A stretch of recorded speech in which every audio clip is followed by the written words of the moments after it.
I didn't really know much about research in Europe, but I like it. There's a slightly different mindset than in the US. In many ways, they're more stricter. There's more of a structure inside these different research groups where there's one person that really overlooks the entire operation.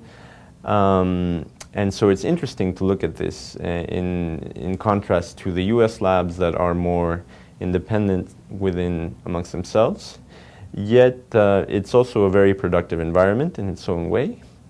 And science itself is a very international field. So if one is going into science, it's really not a bad idea to do something like this, because in most research groups that I have been involved with, at least half the people are from countries other than the one where one finds oneself.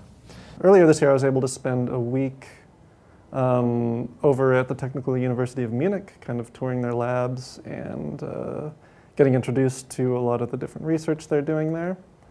And I'm planning to go next year for another 6-month period to the Technical University of Munich. It should be quite beneficial to my research. I think it's going to allow for me to kind of use a different technique that they specialize in.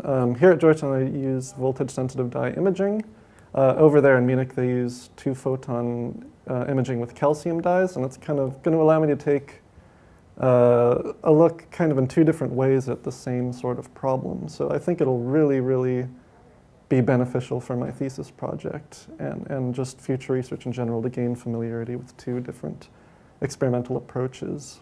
And I had the opportunity to visit a couple labs in Aalto University in Helsinki, Finland. They have a strong focus on music, the labs of Dr. Mikko Sams and Dr. Yrjö Jääskeläinen. So it's going to give me a nice opportunity to investigate how music can affect the brain and auditory processes and other sorts of cognitive processing.